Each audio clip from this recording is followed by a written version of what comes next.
you add the z-axis? Yeah. Can I see it in the code?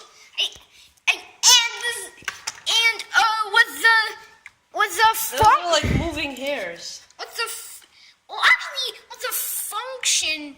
In the function, the z of is actually time. So the z-axis is time axis. And the x and the y-axis?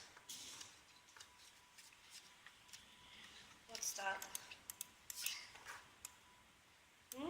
X and Y are just X and Y axes. That's space. That's just space. And this is time. So now, and they're moving like crazy. They're now moving like crazy.